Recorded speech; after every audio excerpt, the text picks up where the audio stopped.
જોહાર મિત્રો, તો અત્યારે હું આવી છું તુરખેડા એન્ડ અહીંનો તમે નજારો મેં પહેલી વાર જોયો છે. એન્ડ અહીંયા તમે આવો ને ત્યારે પેલા 7 સિસ્ટર સ્ટેટ, પેલા અરુણાચલ પ્રદેશ જેવું સીન અહીંયા આ જગ્યા પર છે. હાપેશ્વરથી નર્મદા નદી પ્રવેશે છે એન્ડ તુરખેડામાંથી કિનારા વહીને જે નર્મદા સરદાર સરોવર ડેમ બાંધેલી છે એમાં વચમાં જે પાણી થોડુંક વહીને આવેલું છે, જે અહીંનો નજારો છે તમને બતાવો.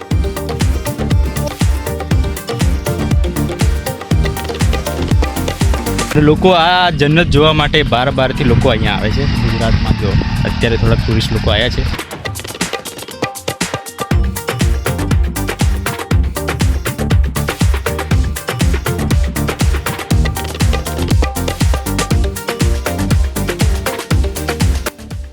આ સીન જોઈ લીધું, હવે જઈએ છીએ ધોધ જોવા માટે. તો તમે અહીંયા આવો ને ત્યારે રસ્તા કાચો છે પણ બહુ હેવી છે એન્ડ અત્યારે ટુરિસ્ટ લોકો આવે છે. જો પાછળ ફરેલા આવે છે ધોધ જોવા માટે એન્ડ અત્યારે આ વિસ્તાર તમે જુઓ.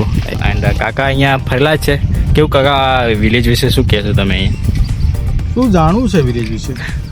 એનું નેચર અને આ પ્રકૃતિ, આ લોકો કઈ રીતે અહીંયા જીવન ગુજારતા હશે ને જો અહીંયા જે લોકો રહે છે ને હા એને ક્યારેય ઝાઝો તાવ આવતો નથી, હા શરદી ખાંસી થતી નથી, કોઈ સિરિયસ બીમારી થતી નથી. હા કેમ?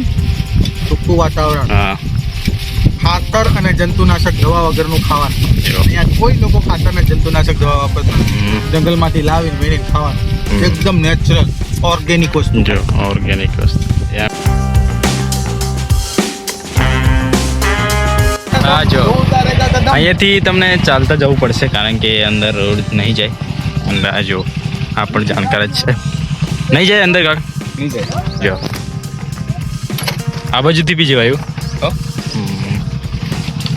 એન્ડ હવે ચાલતા જવું પડશે. એન્ડ આવી ગયા છે મિત્રો, આ જો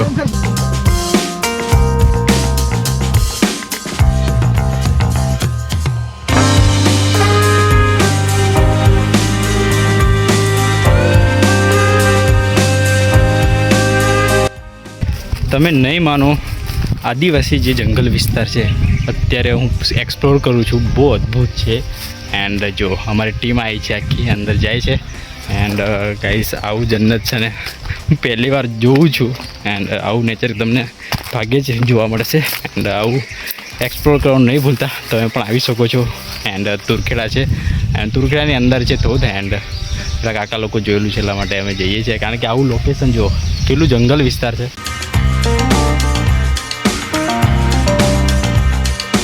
તમે આવું કોદક જોયેલું પહેલી વાર જોયું કા? હા, અમે પહેલી વખત આ રસ્તા પર જો. પહેલી વખત અમે આવ્યા છે. આ રસ્તા પર પહેલી વખત આવ્યા છે. તમે જોયેલું આવું કદક? ના અમે ના જોયું. તમે પણ આવી શકો છો આવું એક્સપ્લોર કરવા માટે, ટુરિસ્ટ માટે, આ જંગલ વિસ્તારમાં ફરવા માટે એન્ડ વનભોજન માટે. આ જો મિત્રએ લાકડા એકઠા કરી દીધા જો પહેલેથી, કારણ કે આગળ મળે ના મળે. પહેલાં તો અમે ઝરણુંનો આનંદ માણીશું, પછી આ વનભોજનની તૈયારી કરીશું. કેવું? એન્ડ જો હા જો આવી જન્નત તમે અહીંયા કાકા બતાવે છે.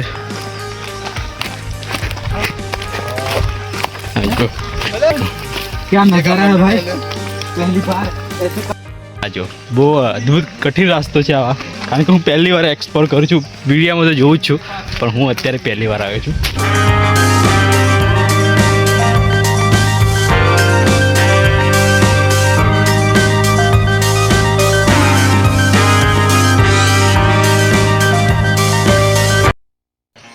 જો તમે અહીં ચારે તરફ જો ઝાડવા છે. આ જો અને આ બાજુ ઝરણાનો અવાજ થોડો સંભળાય છે. એન્ડ હું પાછળ છું, ચલો બધા જોડે જઈએ કારણ કે અહીંયા કોઈ બી જાનવર વસ્તુ આવી શકે છે.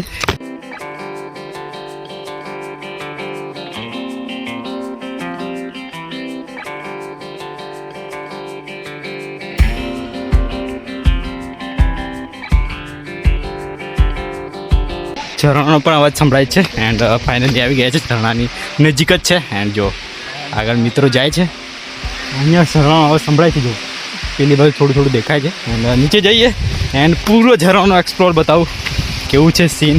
એન્ડ તુરખેડા આવો ત્યારે પ્લેસ પણ જો નર્મદાનું સીન જે છે તે. એન્ડ અત્યારે ઝરણાનું પણ વ્યૂ જવાનું છે.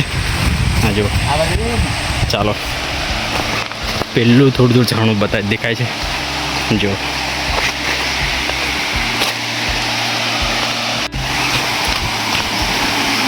વાવ જો હા જન્નત છે ભાઈ. વાવ બિગેસ્ટ વોટરફોલ ગાઈસ. તો પહેલી વાર જોઉં છું. વાવ વાવ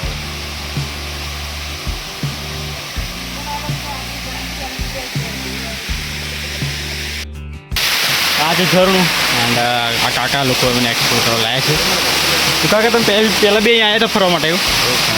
જો એમનો વિસ્તાર છે આ આખો ઇલાકો એમનો છે. અહીંયા ફરલા છે એન્ડ આ પાછળ તમને ડુંગર દેખાય. લગભગ એમને બતાવ્યા પ્રમાણે 3 કલાક લાગે ઉપર ચડવા ફરવા માટે કે ને. એન્ડ અહીંયા આવે ત્યારે શૂટિંગ માટે બહુ ઉત્સાહિત લોકો હોય અને શૂટિંગ ફોટોશૂટ વગેરે ચાલુ જ છે અમારે. એન્ડ ગાઈસ આ ઝરણું હું પહેલી વાર જોઉં છું. એન્ડ જો પથ્થરની નીચે ઉપરથી પાણી પડે છે